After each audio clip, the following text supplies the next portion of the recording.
Radhe Radhe everyone. आज की video में हम देखेंगे कि कलश स्थापना कैसे की जाती है, साथ ही कलश स्थापना करने के सभी तरीके आज की वीडियो में मैं आपको बताऊंगी। तो देखिए, कलश स्थापना करने के लिए हम तांबे या पीतल का कलश ले लेते हैं। अगर मिट्टी का कलश आपको मिल जाए तो सबसे उत्तम है, आप मिट्टी का कलश ले लीजिए। तो या तो मिट्टी का कलश ले लीजिए या तांबे या पीतल का कलश ले लीजिए। तो हमें एक कलश ले लेना है।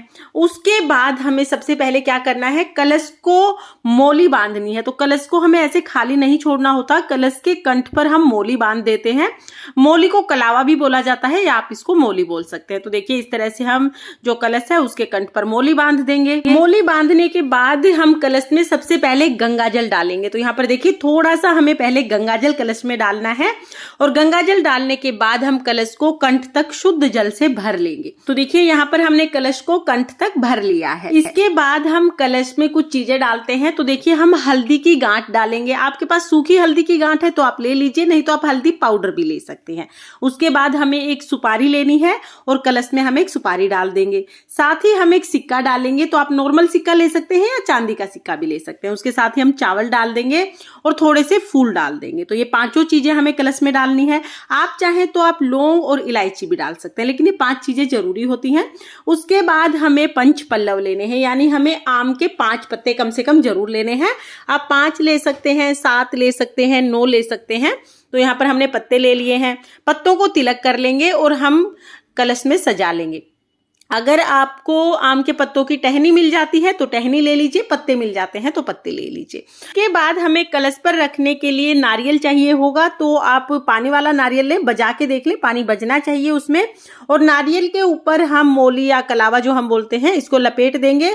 आप कपड़ा भी ले सकते हैं, लाल रंग का कपड़ा लपेट सकते हैं, या माता की रानी की जो चुनरी आती है ना, उस तरह की चुनरी भी आप लपेट सकते हैं, या कुछ भी ना हो तो आप कलावा लपेट दीजिए। इसके बाद हम देखिए, ये जो मुख है नारियल का, उसको ऊपर करेंगे और इस तरह से मुख को ऊपर करते हुए नारियल हम इस तरह से कलश पर रख देंगे। देखिए, जब भी आप खड़ा नारियल रखें ना तो नारियल का मुख ऊपर की तरफ होना चाहिए, और आप चुनरी भी इस पर लपेट सकते हैं। उसके बाद हम क्या करेंगे, जहां पर भी हमें कलश की स्थापना करनी है वहां पर हम थोड़े से चावल रखेंगे और अष्टदल कमल बना लेंगे। जब भी आप पूजा करते हैं नवरात्रि की, तो माता रानी के सीधे हाथ की तरफ हमें कलश रखना होता है। तो सीधे हाथ की तरफ आप अष्टदल कमल बना लीजिए। अब इस अष्टदल कमल के ऊपर आप जो हमने कलश तैयार किया था वो रख दीजिए। इस तरह से कलश की स्थापना हो जाएगी। और देखिए, माता रानी के सीधे हाथ की तरफ हमें ये कलश रखना है। इसके साथ ही देखिए, अगर आप इस तरह से कलश पर नारियल नहीं रखना चाहते हैं तो फिर आप कलश पर एक ढक्कन लगा दीजिए। उस ढक्कन को आप चावल से भर दीजिए, यानी चावल इसके ऊपर हमें रखने हैं। इसे पूर्ण पात्र बोला जाता है। तो पूर्ण पात्र आप रखिए। उसके ऊपर हम जो नारियल हमने लिया है वो रखेंगे। तो नारियल का मुख हम हमारी तरफ करेंगे, जो पूजा करने वाला है उसकी तरफ हम नारियल का मुख करेंगे। तो इस तरह से भी कलश पर नारियल रखा जाता है। और नवरात्रों में जो जवारे बोए जाते हैं, तो किसी भी कुंडे में आप मिट्टी में जवारे बोलेंगे, तो जो बोए जाते हैं उनके ऊपर भी आप कलश की स्थापना कर सकते हैं। तो देखिए, इस तरह से भी आप कलश की स्थापना कर सकते हैं। अब इसे हम माता रानी की चौकी पर स्थापित कर देंगे। तो ये दोनों ही तरीके बिल्कुल सही है कलश स्थापना के। आप चाहें तो आप अष्टदल कमल बनाकर कलश स्थापना कर सकते हैं। आप चाहे तो जवारे के ऊपर आप कलश को रख सकते हैं। आप चाहें तो आप नारियल को खड़ा रख सकते हैं या लिटा कर रख सकते हैं। ये ध्यान रखना है कि जब कलश की स्थापना होगी ना, तो माता रानी के सीधे हाथ की तरफ ही हमें कलश की स्थापना करनी है। माता रानी का राइट हैंड होगा और हमारा लेफ्ट हैंड होगा। हम जब बैठे होंगे ना सामने, तो हमारे लेफ्ट हैंड की तरफ कलश की स्थापना होगी।